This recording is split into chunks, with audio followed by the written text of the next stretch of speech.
আসসালামু আলাইকুম গাইস, নতুন আরেকটি ভিডিও নিয়ে আমি আপনাদের মাঝে হাজির হয়ে গেলাম। থাম্বনেল দেখেই বুঝতে পারছেন আজকের ভিডিওটা কি বিষয় হবে। যারা আমার ইউটিউব চ্যানেল থেকে দেখতেছেন তারা সাবস্ক্রাইব করে দিবেন এবং যারা ফেসবুক পেজ থেকে দেখতেছেন তারা পেজটি ফলো করে দিবেন। ঈদের পরের দিন বাড়িতে সকল আত্মীয় স্বজন নিয়ে একটি বিশাল গেট টুগেদার আয়োজন করা হয়েছে। আমার ফরিদপুর থেকে আসতে একটু লেট হয় দেখে যেদিকে সব মশলাপাতি রেডি করা হয়ে গেছে। এখানে বিভিন্ন রকমের মশলা আছে, যেটা যতটুকু লাগবে পরিমাণ মতোই আনা হয়েছে এবং বেশিও আনা হয়েছে। আপনারা দেখতে পাচ্ছেন চুলা জ্বালানো হয়ে গেছে। প্রথমে মাংস দিয়ে শুরু করি। লোকজন যেহেতু বেশি তাই কড়াইতে মাংস রান্না করা যাবে না, যার কারণে ড্যাগে মাংস রান্নার ব্যবস্থা করা হয়েছে এবং কড়াইতে মাছ এবং বেগুন ভাজা হচ্ছে। এটি আমাদের গাছের চাল কুমড়া। পায়েস রান্নার জন্য দুধ রেডি। মশলাটা আগে ভুনা হয়ে গেছে, এখন মাংস ভিতরে ছেড়ে দেওয়া হচ্ছে। সুন্দর মতো মাংসটা কষানো শেষ হয়েছে। এদিকে দেখি ঘ্রাণে মেহমান আসা শুরু করে দিই। ইনি হচ্ছেন আমার ছোট ফুপু। সবার আগে আসার কথা মেজো ফুপুর, কিন্তু সে ছোট ফুপুর পিছু পিছু আসছে। আসতে না আসতেই তারা মাংস নিয়ে বসে গেছে খেতে। এটা আমার ভাগ্নি রোহন, আসে খুবই দুষ্টু, তার বাবার সাথে দুষ্টুমি করতেছে সে। ড্যাগে মাংস রান্না হয়ে গেছে, এদিকে মাছ এবং বেগুন ভাজাও। হাই গাইস, আমি এসেছি মেহেদি হাসানের চ্যানেল থেকে। দিস ইজ মাই সিস্টার, যার মুখ দেখানো মানা। আছে আমাদের ব্লগ চ্যানেলের main. Hi, say hi, say hi. This is our another blogger. Tasfiya. This is Rimi. Hi, আমার এই যে আমার ফুপি বর্ষা। দুলাভাইয়ের কথা কইতে পারে না, টনসিল অপারেশন খুবই দুঃখের বিষয়। এই যে একজন, আমরা কথা কইতে পারি। এজন লো লো লো জিওরে বাহুবলি বিসমিল্লাহ।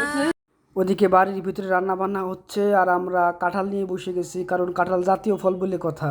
সবাই মিলে 2টা কাঁঠাল শেষ করলাম। দেখতে থাকুন, দেখতে পাবেন। খুব মিষ্টি এবং রসালো ছিল কাঁঠালগুলো। সবাই খাওয়ার জন্য প্রস্তুত। হ্যাঁ, আর পাকা পাকা রসালো কাঁঠাল। রসালো হলে ভাবি খাবে না। রস এদিকে ভালোবাসা দেখে ভাই বোনেরা মুগ্ধ।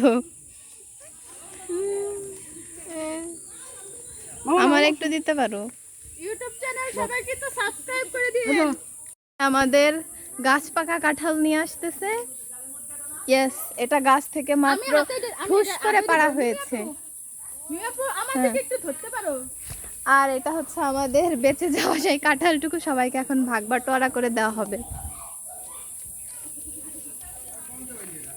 দুপুরে গোসল শেষে খাওয়ার আগে ভাতিজিদের সাথে একটু দুষ্টুমি করতেছে আর কি।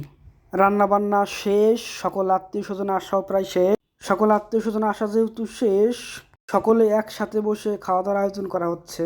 পৃথিবীতে আর কোথাও গরম থাকুক বা না থাকুক, খাওয়ার সময় অবশ্যই গরম লাগবে। এত গরম লাগছে খাওয়ার সময় যে ঠিকমতো কেউ খাইতেই পারে নাই। অবশ্য 2টা ফ্যান ছিল, তাতেও কোনো উপকার হয় নাই তেমন। দুপুরবেলা চারিপাশ খোলা, তারপরেও এত গরম যে কোত্থেকে আসলো আল্লাহ মাহবুদ সেই জানে। পুরো অনুষ্ঠানটাই প্রায় পন্ডোজার উপক্রম হয়েছিল। যাই হোক, আস্তে ধীরে মোটামুটি সকলে খাওয়া দাওয়া শেষ করছে।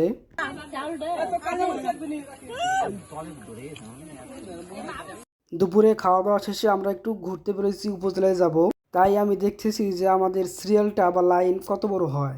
ইনি হচ্ছেন আমাদের একমাত্র ভাগ্না, যিনি লম্বায় 6 ফুট ছাড়াই গেছে। এখানে নিজেরাই বোন, দুলাভাই, ভাই, ভাবি, ভাতিজা এরাই করতে আসছি। কোনো রকম শেষই হচ্ছে না লাইন। আগেরগুলো প্রায় উপজেলায় পৌঁছে গেছে আর এরা এখনো আসতেছে। যে আমাদের আরেকটি ব্লগার টে উইথ তাসফিয়া, ভিডিও করতে করতে আমরা সামনাসামনি হয়ে গেছি। সে আসতেছে, আমি দাঁড়াই আছি, এখনো আসতেইছে। অবশেষে শেষ হলো। একা ছিলাম, ভালো ছিলাম, ছিল না তো জ্বালা, তোমার সাথে প্রেম করিয়া অন্তরে হইল কাহালা। একটা গান গেলাম, তাও ভুল হয়ে গেল। কসম দিয়া ভালোবাসিলি, সূর্যের আলোয় ঝলমলাইয়া আমায় পুরাইলি। এখন তো চাঁদেও চিনে না, আমার এই সূর্য চিনে না। চিনব কেমনে যে চিনাইব, সেও তো চিনে না।